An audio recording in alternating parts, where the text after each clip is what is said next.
Lopes fans, welcome in. My name is Brendan Williams, and this is Go Lopes Radio. GCU has added another player to their roster, their 12th of 15 available spots for next year.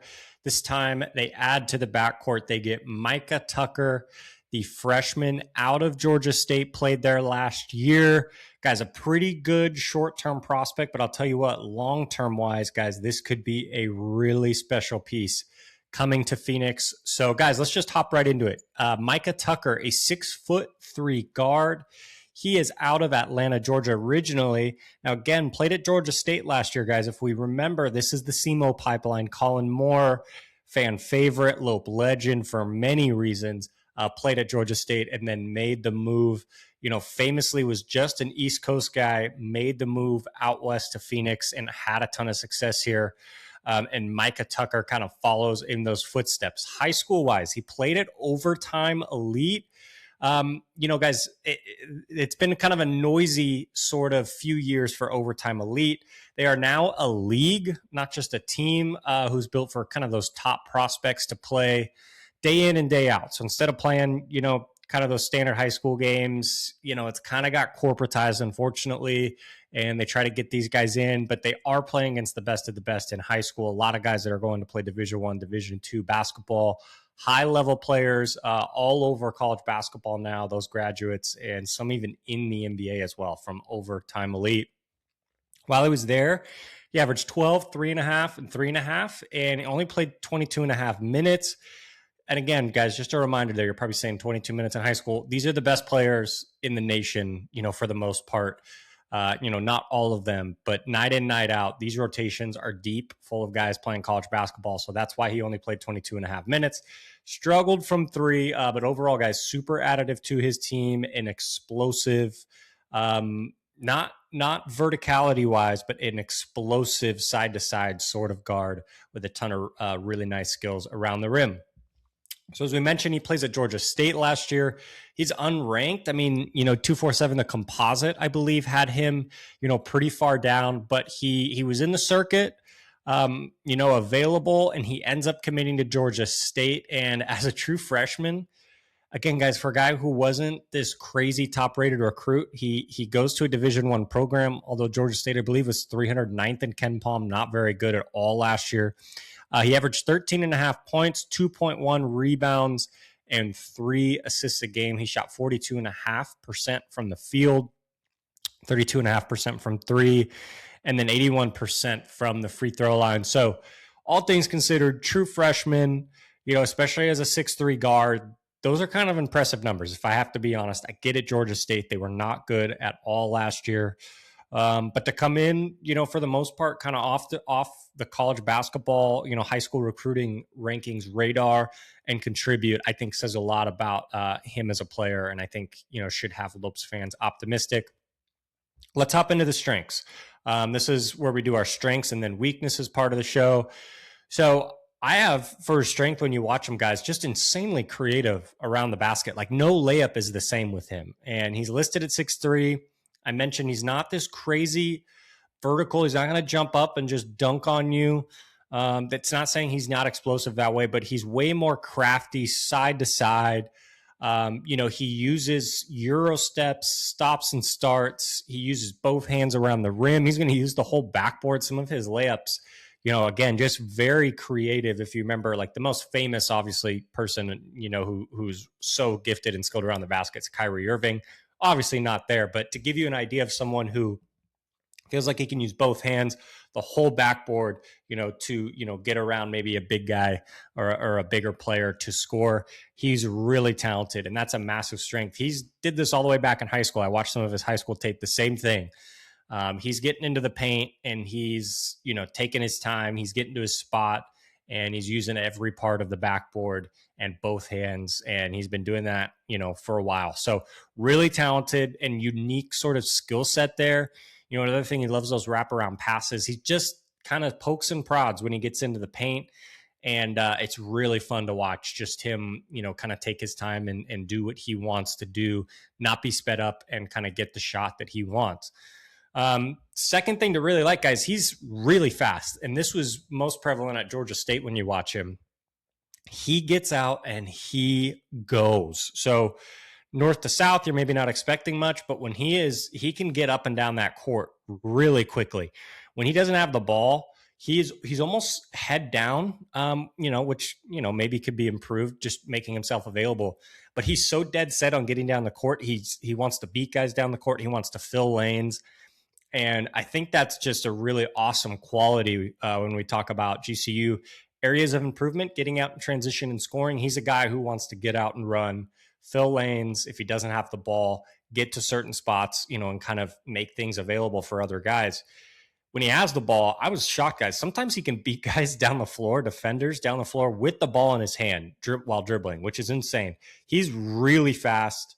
I mean, really gets down there in a hurry. And I think it's a really kind of another unique skill set to have is just the ability to be in control of your body, but get down the court super fast. We obviously, when it comes to bigs, that is a really big thing and a high quality you look for in a big. But sometimes it's kind of a lost art with guards now, right? They're so set on, if they don't have the ball, they're maybe not as interested, or, if they know they're not going to get a shot eventually, whatever. You see shooters get out to the wings, but to fill the lane like he does, is really impressive, especially when he has the ball. He's pressing, getting it and going and trying to get a shot off. Like I said, you combine that with his creativeness around the rim, you see a lot of really fun, unique, explosive finishes in transition. I think that's a really special quality of his. Third thing, skilled passer. Listen, 3 assists a game doesn't happen, accidentally. He really can pass the ball. Great passer, really good in the pick and roll. I watched some of the high school stuff, and he is just, I get it, it's high school, picking apart guys. It's just pick and roll and basket every time, whether he was scoring it or passing it. So gifted. Saw a little bit of that at Georgia State as well.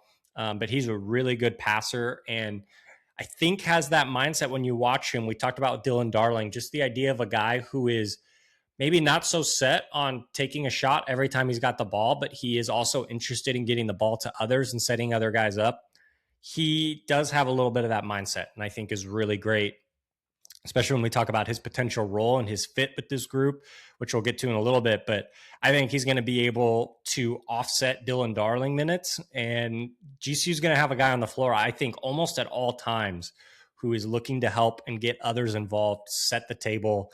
And I think that's a massive, massive help when you look at what's happened the last few years. We talked about it. And one thing this year is to not have a guy who can be that true point guard. And it seems like GCU not just went out and got Dylan Darling to start and run the show, but they might have went out and got Micah Tucker for this year and for the future as a guy who can also do that same thing. And so I love the overcorrection by the staff. Massive credit to them going out and finding their guys with certain skill sets and the things that they wanted.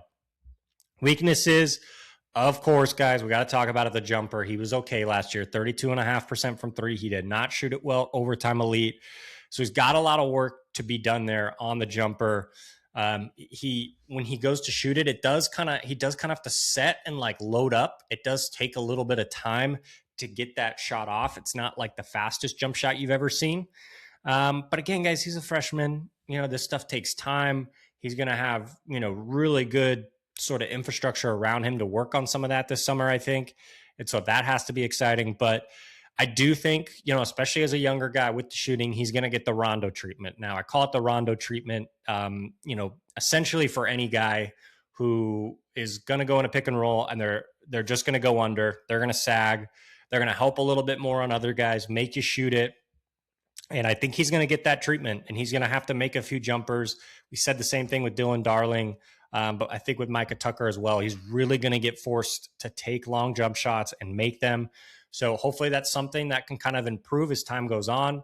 But yeah, I just think that outside shot's not there at the moment. It could develop, and we're going to hope that it does. Outside of that, just shooting 42.5% as a guard's not great. Again, guys, true freshman, smaller. He's at Georgia State. Obviously, they weren't very good at all, but, you got to think that GCU is going to have a better infrastructure for him, maybe generate some better shots. Smaller, but, we'd love to see him, really, improve in that area is his efficiency, especially when he gets around the rim. You got to take advantage of those opportunities. And he's going to be facing much better competition this year, night in, night out, actual bigs. I mean, he's going to be playing in practice against some really talented bigs like Tyler Barron. Will not mind making his life really hard in practice. That's going to make him a lot better. F is probably going to send his shot, way, way, way deep into the figurative stands in the practice arena. But he's going to have to figure that out against really good competition, finishing around the rim. We know he's creative, but you're going to have to take that up to the next level as he, kind of takes a massive jump up in competition. So, guys, those are kind of some of those weaknesses, the shooting, the efficiency. We talked about some of those weaknesses. So what do I see this year? Short term, I think this is your backup kind of point guard. I don't know how much, I don't think he's going to be a massive sort of playing time guy. I see him around like 10 to 12 minutes a game. I think he's going to be super helpful, again, as Dylan Darling's backup. I don't know if I don't think him and Darling can play at the same time. I just don't think that's going to work. I guess we'll see Dylan Darling, kind of what iteration GCU gets of him, if he's more score first, pass first, but I just don't know if they can coexist on the floor together. We'll see, but I would guess 10 to 12 minutes a night. Backup point guard, really special player this year. I would expect him to take a step forward in other areas, some of that efficiency. Not a high volume scorer, not a guy GCU's going to, in like crucial moments, but a guy that can come in, he can get some buckets in transition. I think he can get the crowd riled up. I think he's going to be really exciting. He's a little bit of a blur to watch, which I think is really fun. And then the long-term wise, guys, I love this guy. If they're able to retain him, we have to say that now with where college basketball is at in 2026. They have to retain him, and I think he could be a really special player with 2 more years of eligibility after this, potentially 3 with the 5 and 5 if that happens. So, I mean, we're talking development, guys. This could be a really special player, especially, as kind of a point guard to keep that guy around. You're going to be able to attract other players that say, hey, they got Micah Tucker and he wants to get me the ball in the spots I want to get it.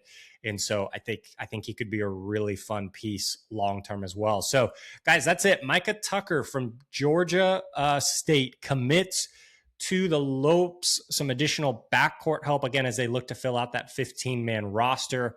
More to come, 3 more spots to fill there, guys. We will have you updated on everything. Make sure you're in the Discord if you aren't already. We appreciate you liking and subscribing wherever you listen. Means a lot to us over here, small shop at Go Lopes Radio. So that's it for now, guys. Cheers.